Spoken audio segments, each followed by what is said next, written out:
Ladies and gentlemen, Pope Francis has died. Arguably the most influential, the most monumental, the most important in terms of the direction in which the Catholic Church will go from here on out, Pope, at least of the 21st century, no doubt, but perhaps even of the last 100 years, has passed away. Who is going to replace him? What does this mean for the religious, political, and social atmospheres around the world? And furthermore, are we going to see a pivot away from everything he had done, a pivot away from progressivism in the Roman Catholic Church, or are the Franciscan reforms here to stay? We'll discuss all that and more here on The Watchdog.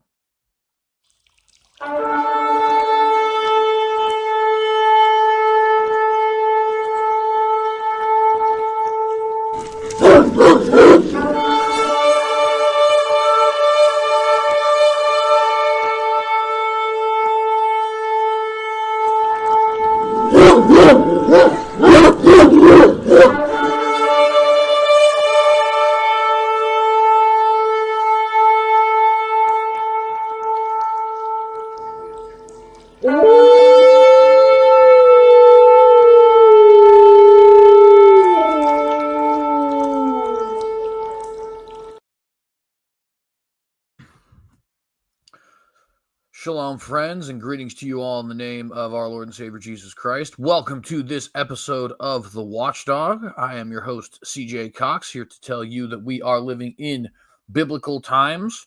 Remember, friends, you can catch this show on the Synagogue News and only on the Synagogue News. So if you like this show, please remember to subscribe to this channel and consider hitting that bell.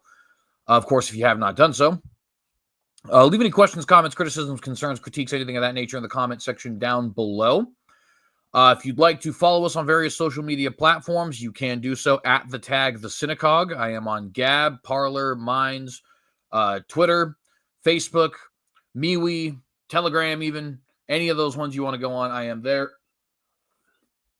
Again, you can find me at the tag The Synagogue and consider sharing these videos to those platforms if you frequent them.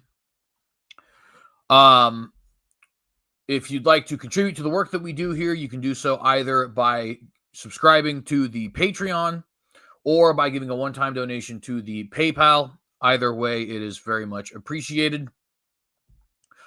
And that's pretty much all we... Oh, and if you're watching this after the fact, I will be editing the description so that there is links to my other channels down below, as well as a link to my book, which is not political in nature, is religious in nature, but nevertheless, my rap channel, my Christian apologetics channel, all that jazz, will be down in the description as well. So if you'd like to do, like to follow me on any of those different places, then yeah, thank you very much. I certainly appreciate it. We do not have very much channel housekeeping to get to today.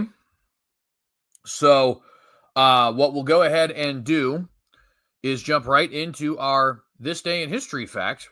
And actually, quite interestingly, this day in history, which is April 24th, 2025, well, in the year 2005, 20 years ago to the day, a cardinal by the name of Joseph Ratzinger was inaugurated as the 265th Pope, of the Roman Catholic Church. Now, if that name, Joseph Ratzinger, doesn't ring a bell for you, that's fine. They obviously all change their names once they become popes, right? And he was most famously known as Pope Benedict the 16th. Benedict the 16th also, he was the Pope from 2005 to 2013, right? He's the one who famously steps down and ended up being Pope Emeritus for, I think, 9 years. I'm pretty sure he died in 2022, meaning that he was a living former Pope while Pope Francis was Pope for the first 9 years of his pontificate, right? Which actually means that for only the last 3 years was there not two living popes. Obviously Francis being the sole Pope before he recently passed away. This particular fact also has a lot to do with what we're going to be talking about today, as we are talking about the passing of Ratzinger's successor, Pope Francis, right? So very interesting. Benedict was much more traditional, much more conservative than Pope Francis was. He was actually initially a liberal theologian, interestingly enough, and he also was a member of Hitler Youth, fun fact, during his teenage years.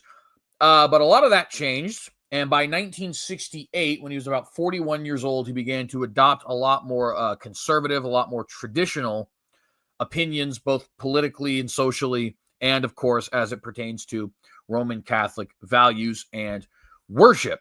He was a massive opponent of relativism. He was a great opponent of abortion. He was an opponent of homosexual marriage, of women priests, of allowing priests the right to marry.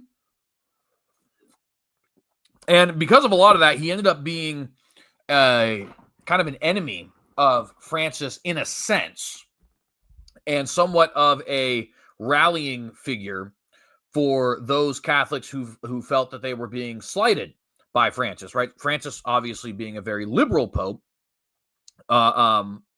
he turned a lot of traditionalists off, right? People who supported the Latin Mass and who supported traditional Catholic values and so on and so forth. And Francis Benedict still being alive, was kind of their hero, so to speak, their champion, right? Now, he never outright claimed to be their champion himself, but nevertheless, that's the way a lot of Roman Catholics saw him. Men like Joseph Zen and Cardinal Burke, Taylor Marshall, of course, right, and so on and so forth. And he was inaugurated as Pope this day 20 years ago. So that's our little This Day in History fun fact. I don't have a whole lot to get into regarding him, but I just thought that was interesting considering, what we're going to be talking about here today, considering the fact that he was such a different pope in terms of the things he believed than Francis, who just recently passed. And considering that we're going to be asking the question here today, what direction is the Catholic Church going to go? Are they going to go the more, Ratzinger, i.e. Benedict route of conservatism, traditionalism, still ecumenism, but not nearly as ecumenical as Francis was? Or are they going to take that Bergoglio/Francis route? Jorge Bergoglio, for those who do not know, was Francis's birth name, where it's more progressive, significantly more ecumenical, tending towards liberation theology, tending towards socialistic policy, tending towards environmental theology, stuff like that. Which direction is the church going to go? I'll give you my opinions here in a moment, but obviously there's a lot of talk about that kind of stuff. So anyway, that was our This Day in History fun fact. Now, I also wanted to briefly discuss something that is of absolutely no consequence, but which I want to talk about, and it's my channel, so I'm going to talk about it. And that is a very interesting development in the world of college. Now, some of you might be saying, okay, who cares, CJ? This is a politics channel. But we talk about social issues as well, right? Society and culture and stuff like that. And for those of you who do not know, college sports has had a pretty massive upheaval as of the last 15 years, but the last 5 years, it's been getting really hectic, right? So what do I mean by that? Well, for a long time, college athletes were not paid, right? And then there was a landmark court case in 2020, which basically said amateurism is not legal and college athletes do need to be paid at least for their name, image, and likeness, right? So for the last 5 years, college athletes have been getting paid quite a bit of money, some of them upwards of millions. And there is this guy whose name is just terrible for me to pronounce, so I'm just going to call him Nico. I'm pretty sure it's like I am a Leva or something, I am a Leava or whatever. I don't know how to say his last name, but nevertheless, who was quarterback for the Tennessee Volunteers, and they were giving him $2 million in NIL money, right? He decided that he was going to leave Tennessee because he felt that he was worth more than $2 million, which of course, $2 million is more than the majority of us are ever going to see collectively in our entire lives. He was going to get that every year. So, that was definitely a little bit greedy on Nico's part, right? Well, he decided to transfer to UCLA, And they were only able to offer him $1.75 million. So he actually ended up taking a pay cut because of his greed. Furthermore, of course, there's the fact that roughly 50% taxes, if you take into account the state taxes and the Medicaid and federal taxes and so on and so forth. So he's really only going to get paid like around $900,000.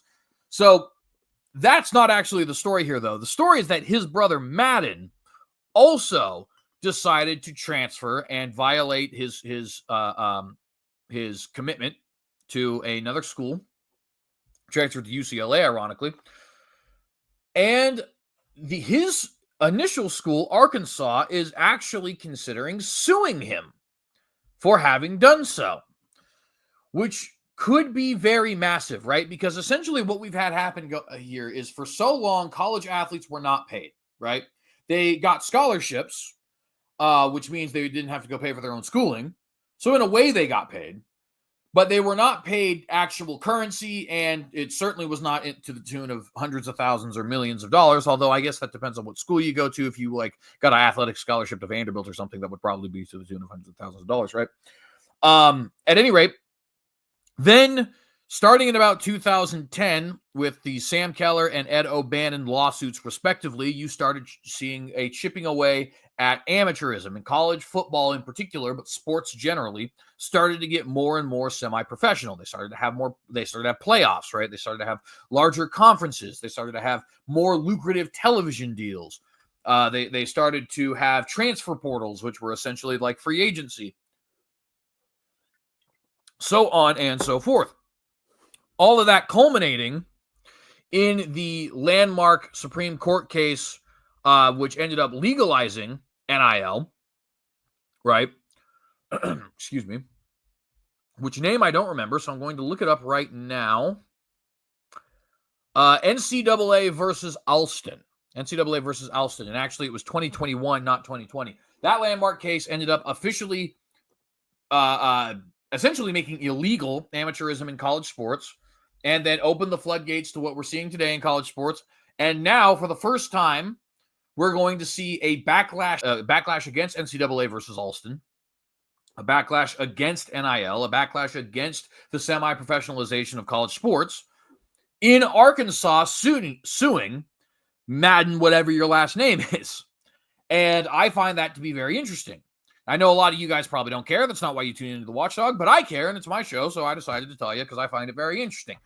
Moving on, we have some interesting things to discuss today, ladies and germs.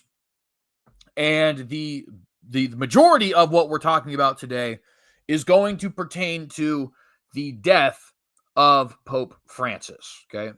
So let's go ahead and jump a little bit into everything I want to get into with that. Now, I want to talk about a couple of things in regards to this. We're going to talk about who could potentially replace him. We're going to talk about how he passed. We're also going to talk a little bit about what he accomplished during his pontificate, okay?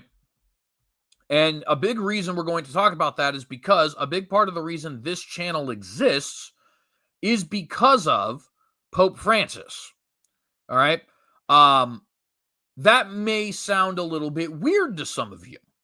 Because of Pope Francis, this channel exists. What are you talking about, CJ? Well, as it happens, a lot of the stuff that Pope Francis was doing during his pontificate were things that were deeply concerning to me from a sociopolitical perspective and also from an eschatological perspective. For those of you who are not religious, eschatology refers to those doctrines of the end times, right?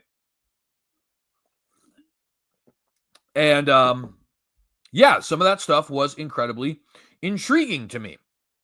And the reason it was so intriguing to me was because Francis was trying to move the world towards a more ecumenical spirit, meaning the religions coming together, specifically the Christian religions, but he actually decided to go outside of simply those denominations and faiths which claim Christ, or which even claim Abraham for that matter. He wanted to push the world towards a more globalized way of life, right? It's very anti-nationalist. And he wanted to push the world towards a more progressive way of life and manner of thought, right? And these things were very concerning to me, considering the fact that, number one, he's a highly influential figure, leader of the largest religious organization in the world. Excuse me. And secondly, he was very popular and very successful as far as what he was actually trying to push forward, right?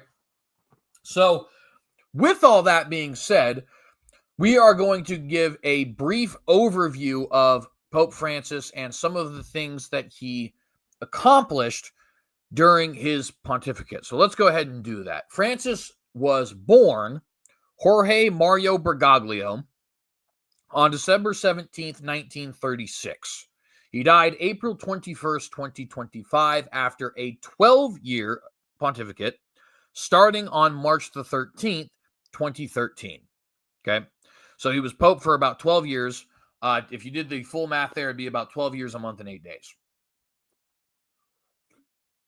He was the first Pope to be a member of what is known as the Society of Jesus, which many of you probably know better as the Jesuits.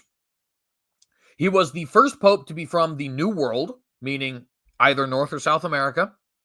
He was the first Pope to be born in the Southern Hemisphere. And he was the first non-European Pope in something like 1,200 years. I could be wrong about exactly how long that was, but I believe it was about 1,200 years.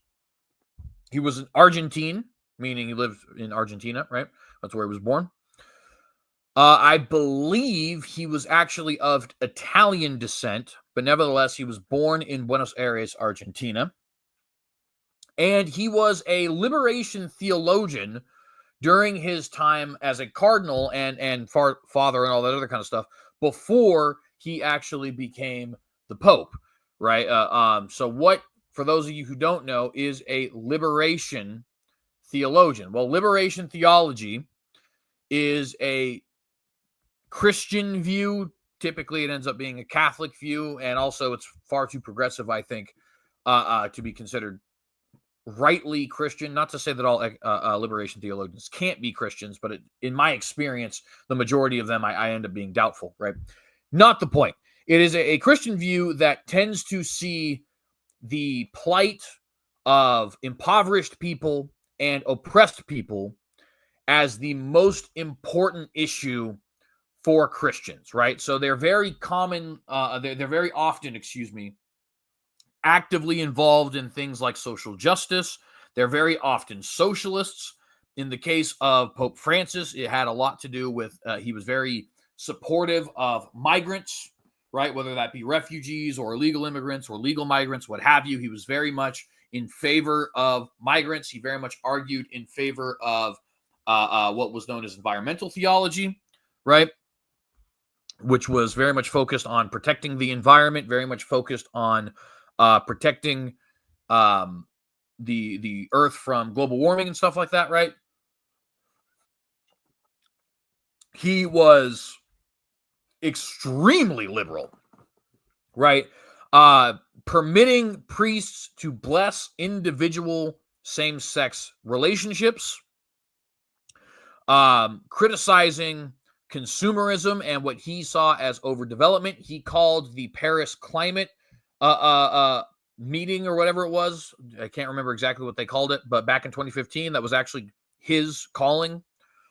He became very buddy-buddy with China, ended up signing the 2018 Sino-Vatican Provisional Agreement, which the details of which were never released, but afterwards things were leaked. And the understanding that seems to be floating around is that the Catholic Church actually forfeited its ability to pick its own bishops at least in China, in return for being considered the legal game in town, so to speak, as it pertains to Chinese religion. For those of you who do not know, the Chinese Communist Party is very much anti-religion, as communists tend to be. And the Roman Catholic Church is legal in China, and it is supported even by the state. In return for that, though, it does seem like Pope Francis allowed the Chinese, the Chinese Communist Party, to vet and pick bishops and cardinals and stuff of that nature, right? And even to edit the Bible, right? So the Sino-Vatican Provisional Agreement from 2018 was a huge deal. He called the 2019 Amazonian Synod, which was very famous for making the claim that all different faiths are a way to pursue God. At the time, that was highly controversial, and people were like, "You're misrepresenting Pope Francis." Fast forward 6 years, and everybody just agrees that's what he was saying because he said it over and over and over again. It was very famous for having how am I trying to word this, man? There was an instance during the Amazonian Synod when Pope Francis ended up, participating in a pagan ritual, right? And where he ended up taking home a statue of the pagan fertility goddess Pachamama back to St. Peter's Basilica in the Vatican, and even calling it Our Lady of the Andes, right? Which Our Lady is typically a reference to the Virgin Mary. For a lot of Catholics, that was considered scandalous, but obviously this is the Pope, and this is what he was doing. Francis called the March 5th, 2021 meeting. It was like an Abrahamic religions meeting, right? Where he essentially gathered together all these different faith groups that claimed a common descent from Abraham. This did not simply mean different Christian denominations like Catholics and Orthodox and Protestants, different Protestant denominations and so on, but would also include Jews and Muslims, and would include Mandaeans and Yazidis. I believe there was even a Rastafari there, but I could be wrong about that one. But all these different groups which claim to be descended from Abraham or from Abrahamic religion, they all came together at the Ziggurat at Ur on March 5th, 2021, and they all shared a common prayer with each other under the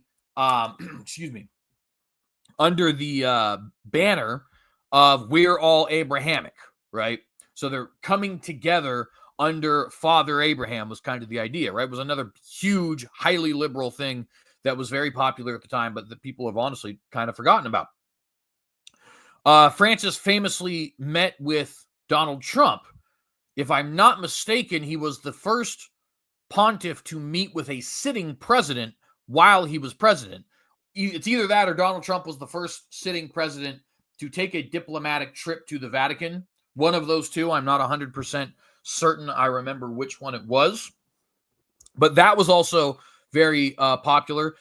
During the 70-year anniversary of the World Council of Churches, which was in 2018, he famously had a communion, a mass, with the World Council of Churches and went to go celebrate with them. Now, the World Council of Churches famously includes the overwhelming majority of Protestant denominations, as well as most Eastern, and even a couple Oriental Orthodox churches under its banner, right? And they went and had communion with Pope Francis.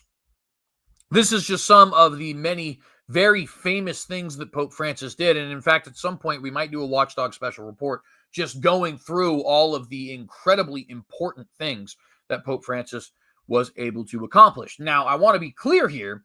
I am an opponent of the things that Pope Francis accomplished. However, there is simply no denying that he is arguably, or that he is inarguably, I should say, the most important pope of the last 100 years, with respect to John Paul II, and with respect to Pope Pius, I think he was the 16th, the one back in World War II, and with respect to Benedict, and with respect to all these other popes, I don't think any of them changed the direction of the Catholic Church so severely, impacted the direction of the Catholic Church so severely, I should say, as Pope Francis did. I don't think any of them collectively, if you put them all together, I don't think it even came close, quite frankly. And I understand what a massive claim that is to say.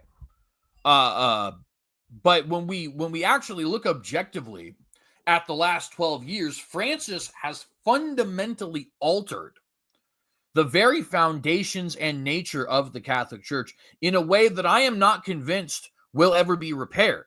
I could be wrong about that. Sometimes trends come and go. It's entirely possible that 500 years from now, Francis is just a blight on the Catholic Church's historical manuscript, right? I, for one, however, think that what we just witnessed was a pope that was changing forever the very nature of the Catholic Church, as far as what it means to accomplish, as far as what it teaches, as far as how it sees itself, and as far as how the world sees it, right?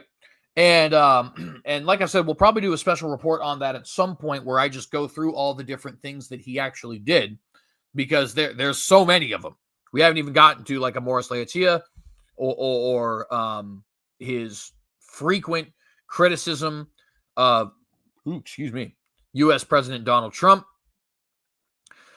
his calling for the decriminalization of homosexuality, his criticism of the right wing in general, his help to try and restore relations between the United States and Cuba, his treaty with the state of Palestine. I mean, there's just so many things. His Synod of Synodality, or Synod of Synodality, right?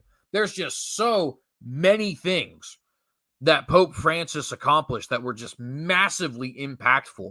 At the very least, he is the most impactful pope since 1965. And why 1965? Well, because that was Vatican II.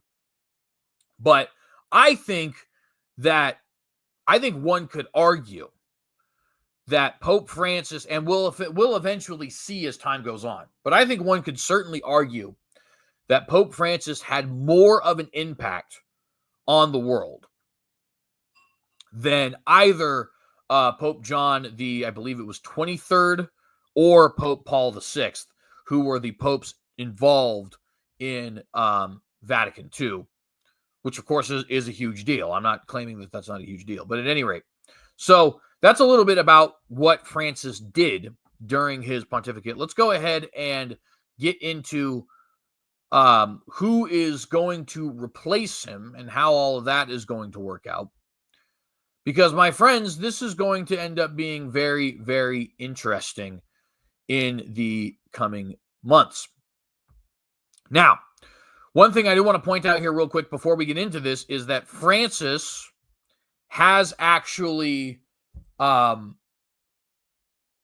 has personally appointed over 3/4 of all voting cardinals in the College of Cardinals. For those who do not know, not every cardinal in the College of Cardinals votes. Only those cardinals who are younger than the age of, I believe it's 80, it may be 75, are actually able to vote. And 75% of those voting cardinals, over 75%, of those voting cardinals were established by Pope Francis. Why do we point that out? Well, because it is incredibly likely that the next pontiff to be elected will actually be more liberal than Pope Francis. At the very least, will be as liberal as Pope Francis, will continue on in his progressive policies. That is almost certain, right? So let's go ahead and go through some of these names. Who could be the new pope? The cardinals who might become the next head of the Catholic Church. The late pontiff's health concerns in recent years led to contenders to succeed him foreseeing a papal, ahead of his death. I'm sorry if I pronounced that word wrong. This is an article by David Maddox and Byrony Gooch, which is just a hilarious name and also a very unfortunate name. At any rate, let's go into this. The death of Pope Francis has set in motion a centuries-old ritual involving sacred oaths performed by the cardinals who will elect his successor. The process of electing a new pope is shrouded in secrecy, with cardinals forbidden from communicating with the outside world, what happens in the conclave, which takes place within the frescoed walls of the Sistine Chapel.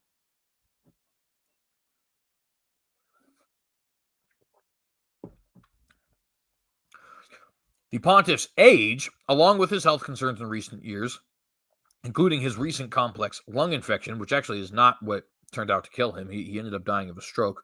But at any rate, led to questions being asked well before his death about who would succeed him. As is always the case, in the months and years prior to the death of a pope, the selection of candidates known as papal, emerge as the frontrunners to become the new leader of the Catholic Church. So what happens now? The Vatican will convene a papal conclave in which the College of Cardinals will come together to elect the church's next head. The rules of the conclave as of January 22nd, 2025, state that of the 252 cardinals, 138 qualify as electors. And it says right here, it is 80. So only those under the age of 80 may take part in the secret ballot in the Sistine Chapel. So over 75% of these 138 electors were appointed by Pope Francis himself, right? So that's why I say it is almost certain that the next guy will be Franciscan, right? And could potentially even be more liberal than Pope Francis. And by the way, when I say over 75%, it's a pretty massive number, over 75%. In total, 108 of the 138 qualifying cardinals were appointed by Pope Francis. Let's actually do the math on that right now. Excuse me. 108 out of 138.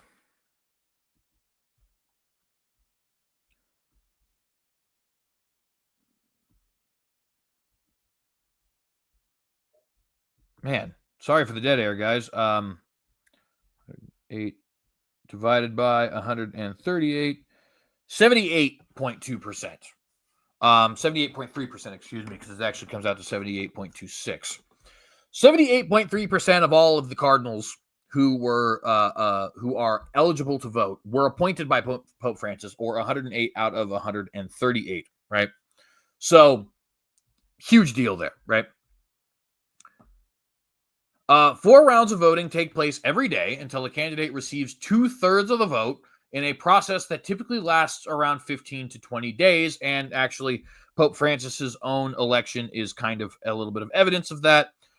Benedict XVI stepped down on February the 28th, 2013, but Francis wasn't elected until March the 13th of 2018.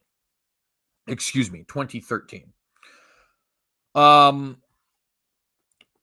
The belief is that the Holy Spirit will move the conclave to find the worthy successor to St. Peter. There are already a number of well-known cardinals whose names have been informally put forward to fill the role. In 2020, Edward Penton released an authoritative book on the topic titled "The Next Pope: The Leading Cardinal Candidates," which, unfortunately, guys, I cannot say I have read, but nevertheless.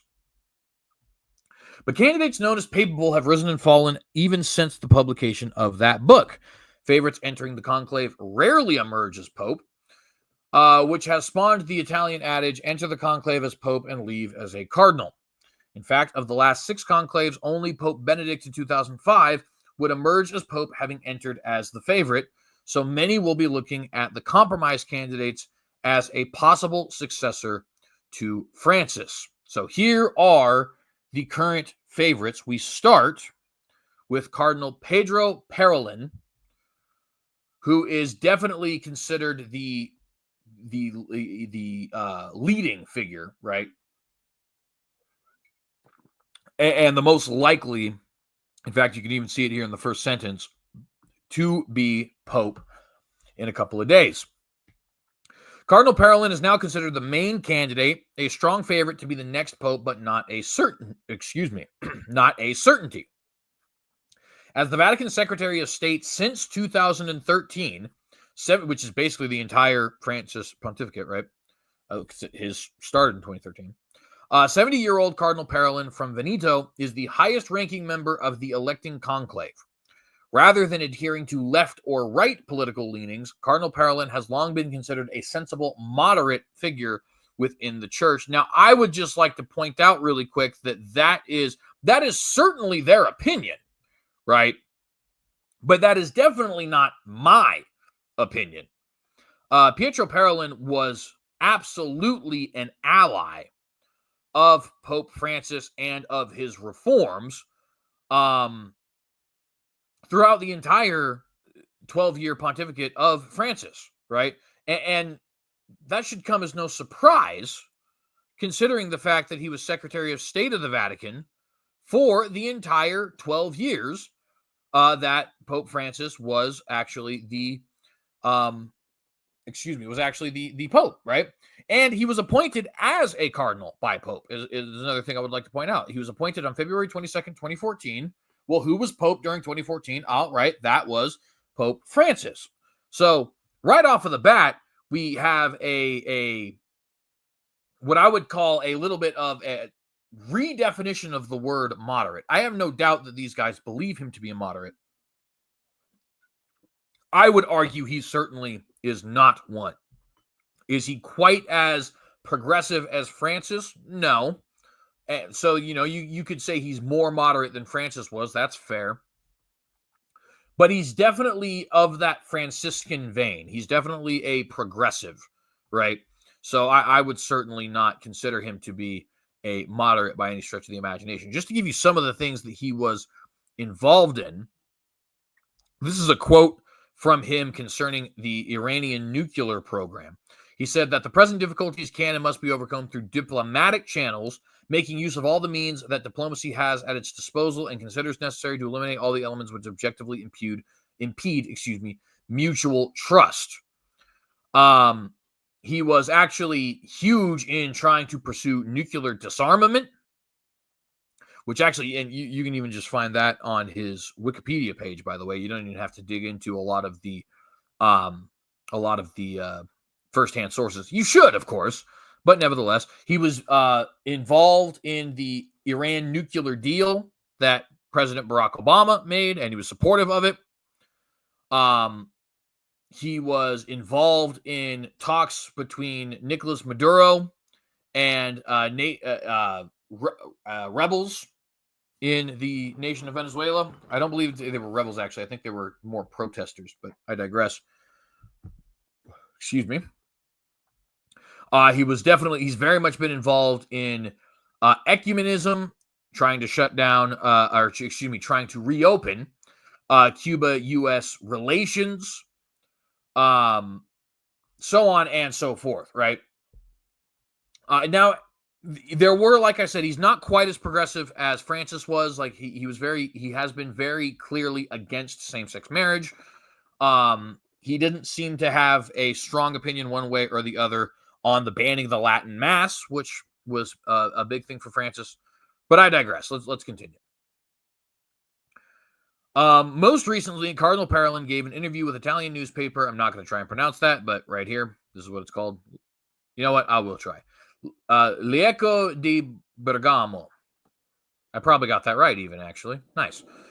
In which he commented on a number of geopolitical issues. He said, quote, "Everyone can contribute to peace, but solutions must never be pursued through unilateral impositions that risk trampling on the rights of entire peoples. Otherwise, there will never be a just and lasting peace," end quote. A well-placed Vatican insider told The Independent, quote, "It is hard to know if Parolin really is the main candidate because the group of cardinals are very difficult to read. They are a very strange bunch, and they don't really know one another. What they see as a good candidate may be very different to what the media says. Parolin is a very safe bet because they all know him. He was nice to everyone and never had conflicts with anyone. He has been working in the Vatican for more than 10 years and knows how everything works." Quote. After that, we have Cardinal Peter Erdo. As former president of the Council of Bishops Conferences of Europe, Cardinal Erdo is known for being a devout Marian, meaning he devotes his practices to Mary, the mother of Jesus. By the way, this feels like a good moment to bring up. First off, Marian apparitions and Marian dogmas and Mariology generally have been increasingly important. They've always been highly important. Don't get me wrong. It's not as if Mariology just woke up in the last few years. But they have become increasingly more and more important, at least in the United States, in Roman Catholic apologetics and theology. So that's an interesting thing. Also, there is currently a movement to try and declare formally Mary co-redemptrix with Jesus. Co-redemptrix, meaning she is also a redeemer. She redeems us along with Jesus. There is a very strong movement to get that passed. That would be something that, considering the church is moving away from traditional Roman Catholic values, that would actually be a way to kind of pacify a lot of the traditionalists and sedevacantists, who have been so thoroughly opposed to everything that has been going on in the Francis pontificate, right? So that would all be, I think, ways that things to pay attention to, when we're talking about somebody like Cardinal Erdo. Now, for my money, I think there's almost no chance that Cardinal Erdo will end up being nominated, or will end up being elected rather, because as you're going to see here in nary a moment, he is the leading candidate on the conservative wing of the church, and it is thought he could be the main challenger to Cardinal Parolin in the early conclave votes. Right now, I, for one, think that it is almost certain, in fact, it just might be certain, that a progressive cardinal is going to end up being elected the Pope, because, again, 108 of the 138 electing cardinals are progressives appointed by Pope Francis, who was a progressive, right? Nevertheless, his Mariology and his Marian devotions could end up making him somewhat of a compromise candidate in a sense.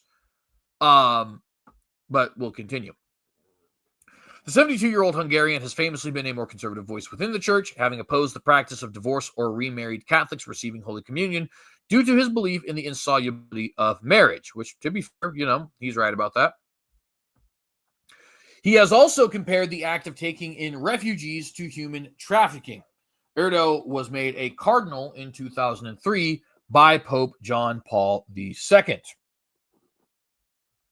This next guy, Cardinal Luis Antonio Tagle, is my personal betting favorite to be the next cardinal, or to be the next pope, rather.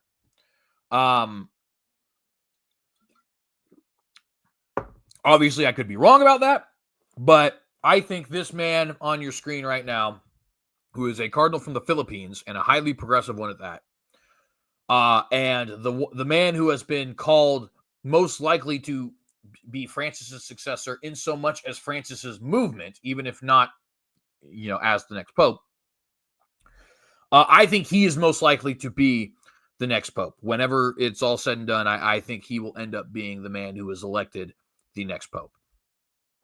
But let's get into a little bit of him. As the 7th Filipino to become a cardinal, Cardinal Tagle would be the first Asian pope if he were elected. The 67-year-old currently serves as the pro-prefect for the section of First Evangelization of the Dicastery for Evangelization, having been made a cardinal by Pope Benedict XVI, which is somewhat of a shocking thing, by the way. He is, in fact, one of those 30 who was not actually appointed by Francis. But nevertheless, as you can see in the very next sentence, he has been considered the next Francis by many, right? He's the most liberal candidate among the frontrunners, and often dubbed Francis II in his similarities to the late Pope, which is why I think he's going to end up being the next guy elected, because, as I already said to you guys, I do not think that 108 out of 138 electing cardinals number can be overlooked. And does it happen that he is not one of those 108? Yes. Why is that important? Well, because obviously it doesn't mean all of those 108 are going to be voting in a Franciscan way, any more than it means that all of those 30 would have been voting in a Benedictine way or a Johannian way or what have you, right? Johannian meaning John, for those of you who don't know, because John Paul II, right? But I think it's incredibly likely, and I think that Pope Francis did so much institutional damage to what was traditionally considered the Catholic Church that it's overwhelmingly likely, right? So, at any rate, we continue. Cardinal Tagle has typically shown more left-leaning politics similar to those of Pope Francis, and has criticized the church's attitude and language towards gay people, unmarried mothers, and divorced or remarried Catholics. Excuse me. He said in 2015, quote, "The harsh words that were used in the past to refer to gays and divorced and separate people, the tinwed mothers and so on, in the, unwed mothers, tinwed, come on, Jay, the unwed mothers and so on, in the past, they were quite severe. Many people who belonged to those groups were branded, and that led to their isolation from the wider society," end quote.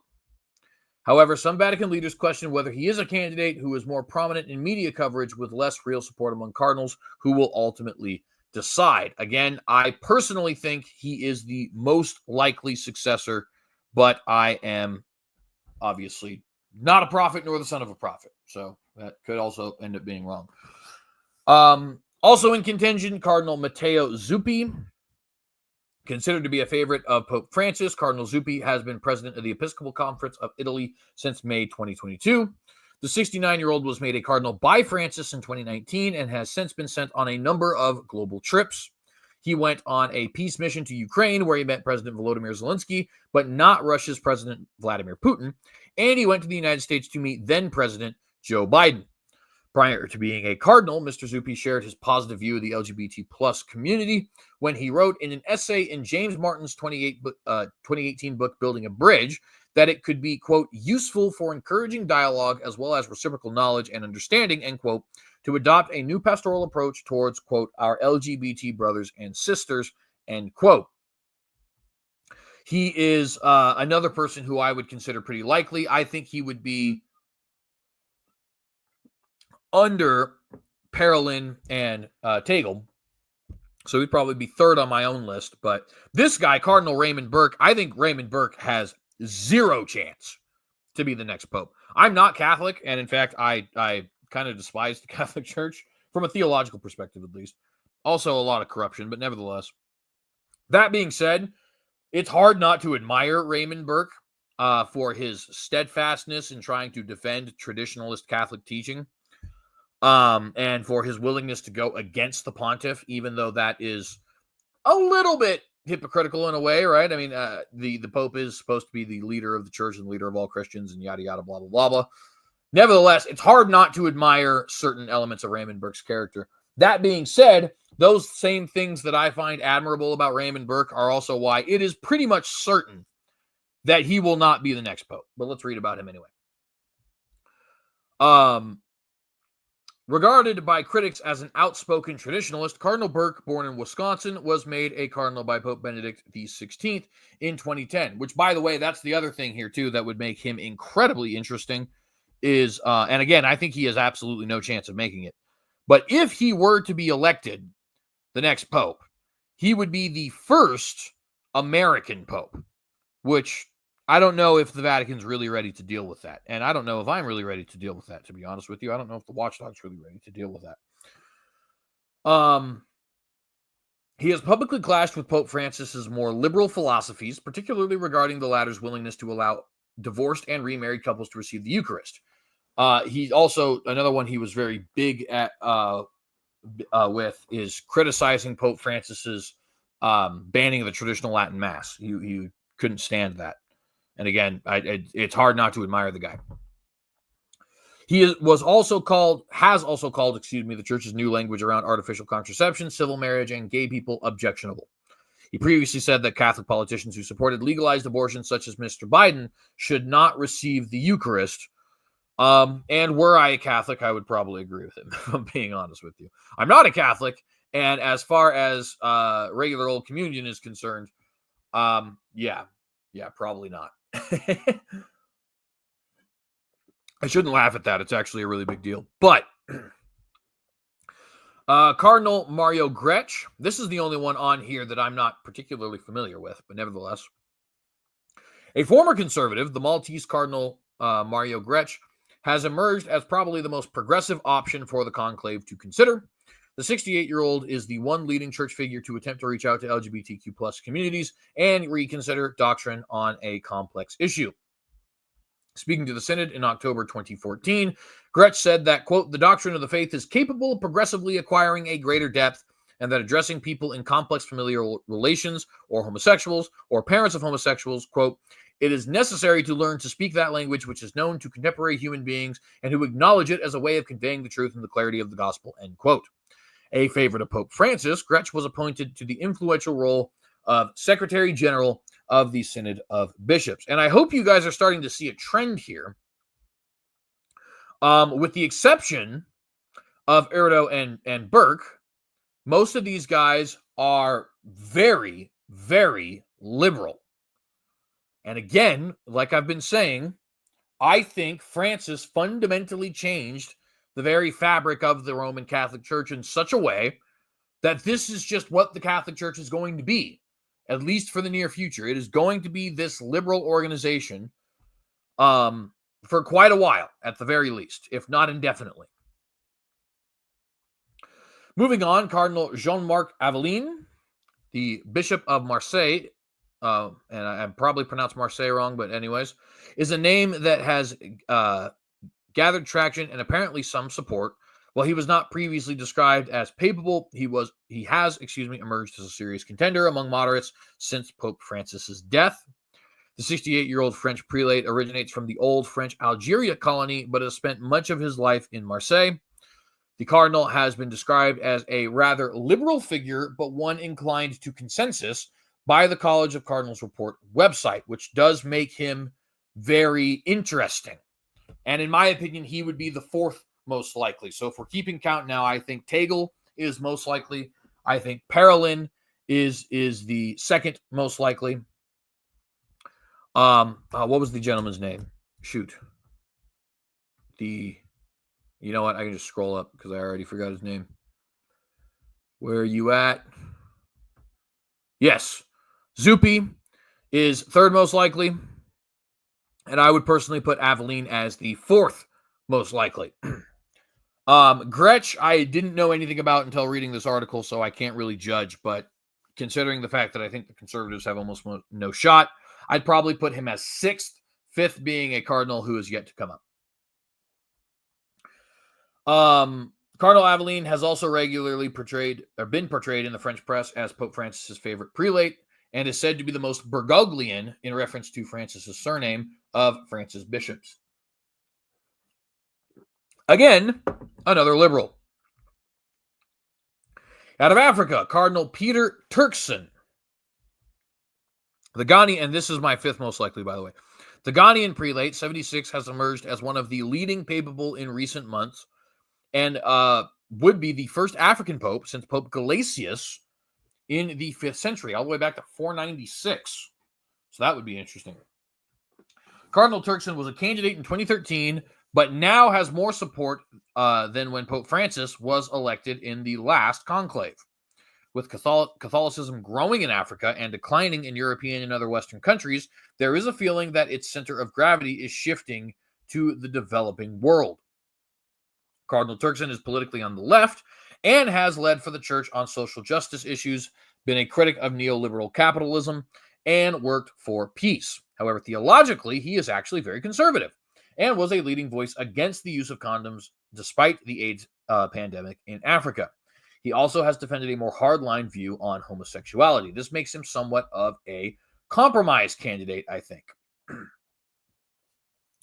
Cardinal Robert Serra is next. Another African papal is considered Robert Serra of Guinea. The 79-year-old conservative was an ally of the previous Pope Benedict and served as his president of the Pontifical Council. Cardinal Serra has been a leading player in the Vatican since 2001 and carries a lot of experience through various roles in the church's institutions. Some thought that his best opportunity came in 2013 when Pope Francis emerged as the choice of the cardinals instead. Cardinal Serra is a traditionalist and a conservative who has suggested that some of the reforms brought in even by the Second Vatican Council to modernize the church in the 1960s were not obligatory. He is very anti-LGBT+, and has opposed attempts to recognize homosexuality in various African countries, much like Cardinal Burke, who he's actually pictured with. If you go right up here, this is Cardinal Burke, this is Cardinal Serra. Much like Cardinal Burke, I think he has absolutely no shot. But we'll see how right I turn out to be. One of his strengths is that he has a deeper understanding and respect for Islam as a cardinal from a country where the population is divided between the two religions. He has opposed attacks by the West on Muslim countries such as Iraq. He once noted, quote, "The Islam in my country is a fraternal, peaceful religion," end quote, which, of course, is insane to say, but nevertheless, what do you expect? Cardinal Fridolin Mbongo Busungu is next. Completing the African contingent is Archbishop of Kinshasa, and head of the church in the Democratic Republic of Congo. At 65, he is one of the younger papal, but his name rising on various lists as a possible successor to Francis. The Sangha has played a key role in the spread of Catholicism in Africa and won admirers for standing up to the DRC government, who ordered for him to be investigated for sedition. But like the other African cardinals, he is a conservative and hit international prominence with his opposition to blessing of same-sex unions. Again, I think next to no chance of being elected. Cardinal Angelo Scola, the former Archbishop of Milan, is the leading name of 4 Italian cardinals who are seen as potential stopgap candidates if the conclave's factions cannot come to agreement over the leading contenders. At 83, Scola would be the oldest cardinal elected as pope since Clement X in 1670, and it would be hoped he could provide steady but uncontroversial leadership to give the church breathing space to decide which direction to take in the future. This is my personal pick for the 7th, most likely. However, last time Cardinals took the safe step gap option, they elected 77-year-old Pope John and I was right, it was 23rd, in 1958, who turned out to be one of the most radical and consequential popes in history, and boy, is that a fact. He launched the Second Vatican Council to modernize the church and changing Catholicism forever. Cardinal Wim Eijk, I'm not sure how you say his last name. The Archbishop of Utrecht, 71, has been one of the biggest conservative critics of Pope Francis's papacy. Again, next to no chance of being elected. A medical doctor by training, he is unusual among the cardinals in having a scientific background, but has been a fierce opponent of LGBT plus rights. 2015, he came to public attention for removing a parish treasurer from their position because they were transgender. He was also highly critical of ecumenical attempts to reach out to other Christian denominations. In 2018, he condemned Pope Francis for failing to completely rule out, a German proposal to allow Protestants to take the Eucharist. And there's a reason why Francis didn't rule that out, considering that exact same year, he ended up joining in the World Council of Churches, joining with the World Council of Churches in Mass. Cardinal, my goodness, Pier Battista Pizzaballa, the Patriarch of Jerusalem, is only 60 and much younger than all the other contenders, but is a name increasingly discussed as a left field option by the conclave. It may be by the time the conclave begins that he has become one of the more serious contenders. Now, this guy is particularly interesting to me because while I don't think he's particularly likely, and I would put him in 8th, if he were to be elected, it would be very intriguing, right? He's the Patriarch of Jerusalem. He's been very involved in the Israel-Gaza disputes. He's incredibly young, which means he'd probably reign for quite a while. He's been very critical of the Israeli government, and though he's not explicitly liberal, in my opinion, he certainly still is on that side. He's a Bible scholar. He was somebody who Francis quite loved. I believe Francis even made him a cardinal, if I'm not mistaken. So, I mean, this guy would be very, very interesting, in my own opinion. Whether or not he gets elected, time will tell. Essentially, it is his role as leader of the Catholics in the Holy Land at a time when Middle East events in Israel and Gaza are at the forefront of world and church politics. Choosing Pizzaballa would be a significant geopolitical statement by the church, especially at a time that he has been highly critical of Benjamin Netanyahu's government. However, Pizzaballa has not taken sides as others have done. Not exactly right. He was one of the first to condemn Hamas for the October 7th attacks on Israel and offered himself in exchange for Israeli children taken as hostages by the Palestinian terrorists. And that's true, by the way. It's not as if he's only been critical of Netanyahu's government. As well as being a heroic figure with a keen ability as a diplomat, he is also seen as a leading biblical scholar. Pope Francis was known to highly respect him and called him almost daily. He will almost certainly get votes in the conclave, and if he does not emerge this time because of his relatively young age, he will be considered a contender again in the future, and there is no doubt in my mind about that. Cardinal Mark Ouellet, not sure how to pronounce that, sorry. The Canadian cardinal from Quebec speaks 7 languages fluently. At 80, he is now too old to vote in the conclave, although he remains a candidate for the papacy. Cardinal Ouellet's hopes, though, have been hit by allegations that emerged in August 2022 when a lawsuit involving an unnamed woman was filed against him. Prior to that, he had been one of the leading voices for change in the church in the wake of sexual abuse scandals involving priests. In 2018, he said, quote, "We will need more participation of women in the formation of priests, in teaching, in the discernment of candidates, and their emotional balance." Considering his scandal, I think there's almost no shot that he gets elected. What about a British Pope, Cardinal Vincent Nichols? The 79-year-old has been head of the Catholic Church in England and Wales since 2009 and is just young enough to vote in the conclave because he does not turn 80 until November. Cardinal Nichols is seen as a steady middle-of-the-road candidate and could potentially emerge as a compromise figure if there is a standoff between the factions within the conclave. The English cardinal, originally from Crosby in Lancashire, would be the first British pope since Adrian the Fourth, in 1154. He has carefully picked his battles on social issues in the UK, steering clear of interventions in the LGBT plus debates, but has launched a strong fight against the assisted dying bill currently being debated in Parliament. That said, he has not been named as one of the papal and would be a long shot for the throne of St. Peter. Nevertheless, non-papal have been elected pope on 8 occasions, including Pope John the 23rd, who initiated the Second Vatican Council, and John Paul II, who many of you may remember is one of the more famous popes, at least of the last couple hundred years. What about the stand-in? Currently, Cardinal Kevin Farrell, an Irish-born American who announced Pope Francis' death to the world, is effectively standing in as temporary administrative head of the church in his role as Carmelengo of the Holy Roman Catholic Church. The 77-year-old cannot be completely ruled out as a successor, but he is not considered to be a papal, and there is a long list of contenders ahead of him. Added to that, his conservative views have not seen him shy away from diplomatic controversy. In 2018, he infamously prevented the then Irish President Mary McAleese, I'm not sure you pronounce that, the supporter of women's ordination and same-sex marriage, from speaking at a Vatican conference on women in the Roman Catholic Church. So, those are the named candidates at the very least. And the person, as I said, who I believe is most likely to be the next pope is this gentleman right here, Cardinal Luis Antonio Tagle of the Philippines. He is certainly, like I said, he's the Francis II. He seems to be the most in line with the policies of those 108 who were appointed by Francis. You need 2/3 of the vote, which means you don't even need all 108, right? So that's another pretty big deal for him, in my own personal opinion. Will he end up being the next pope? Who knows? I'm not really sure. I very strongly believe he will end up being the next pope, but we just went through, what was that, like 12 names, 15 names?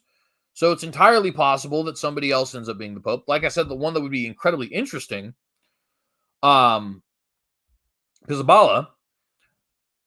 is one that honestly probably doesn't have a very high chance of being elected. He has a higher chance than Edmund Burke, who is no shot. Edmund Burke is not going to be the next pope. There's no shot, right? But nevertheless, he has a fairly high, a fairly low, Pizzaballa has a fairly low chance of being elected. And so, even though he's incredibly interesting, it's just probably not going to happen. I think it's going to be Tagle. I think he'll end up being the first Asian pope. I think he'll continue to steer the church down the direction of progressivism, but it could be Parolin, and it could be Gretsch, who I didn't really know a whole lot about, like I said, until we started having this conversation. Could be Turkmen, right? First African pope since Pope Gelasius. Could be a lot of different guys. Who knows, right? Why is any of this relevant, though? Why did we just spend the entire show talking about the death of Pope Francis, a little bit of the biography of Pope Francis, and who could potentially be the next pope? Well, because, my friends, the Roman Catholic Church is the largest religious organization in the world. Okay? It is larger. There are more Catholics than there are most members of religion, regardless of their sect. By which I mean, Catholicism, if you ask the world, Catholicism is just one sect of Christianity. I happen to believe it's a completely different religion, but nevertheless, it's just one sect of Christianity according to most of the world. If you look at Islam, there are more Catholics than there are Muslims, regardless of what sect the Muslim is in, regardless of if they are Ahmadiyya or Nation of Islam or Sunni or Salafi Sunni particularly, or Wahhabi Sunni particularly, or Shia or 12er Shia particularly, or what have you. You know what I mean? There are almost 2 times as many Catholics as there are Protestants. There are more Catholics than there are Hindus. There are more Catholics than there are Buddhists, Shintos, and Confucians combined. You know what I mean? So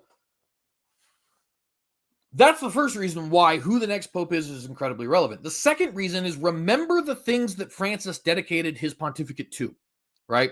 It was ecumenism, and he did a very good job. We were this close. We are this close to seeing union between the Eastern Orthodox churches and the Catholic Church. We are this close to seeing the Catholic Church formally recognizing an end to the Reformation. We are this close to seeing some kind of a union between the other Abrahamic religions, as they're called, and the Vatican. Recall that one of Pope Francis's biggest goals, which he did not accomplish, was the establishing of a United Nations for religions. Remember, Shimon Peres went up to him in September of 2014 and said, hey, Shimon Peres, the former president of Israel, actually at the time he was the president of Israel, and said, hey, I think there should be a United Nations-like organization, but for faiths, and I think you, Pope Francis, should head it.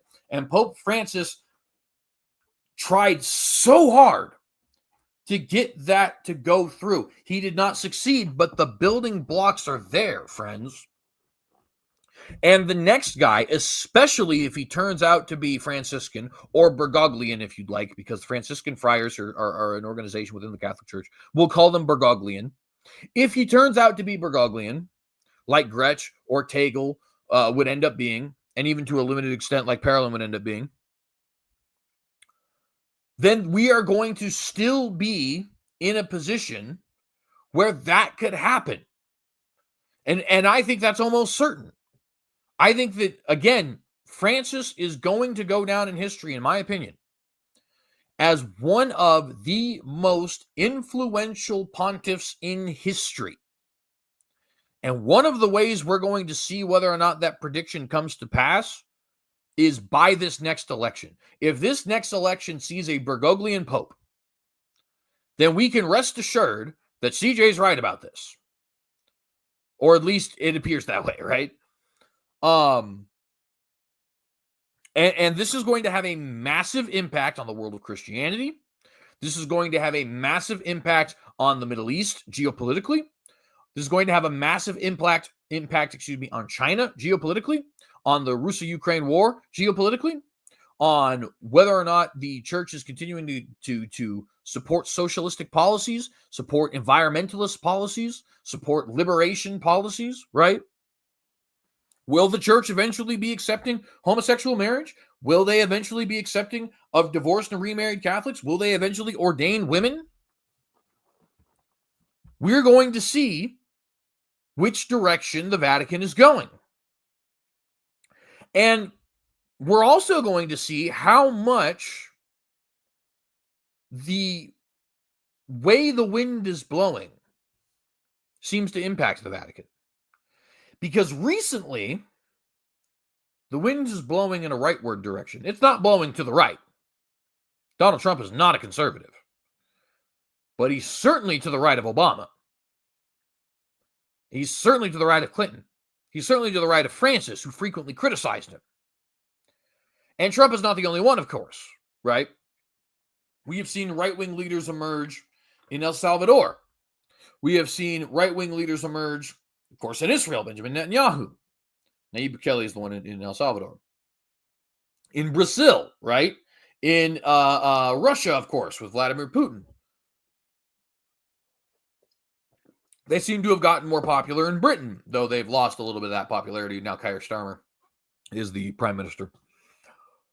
So is that going to have an impact on who the Vatican elects? And if so, is it going to turn out that Francis really wasn't all that impactful? We'll see. We'll see. But it is very important, even if you're a American non-Catholic who doesn't care what the Pope has to say, this is going to be very important.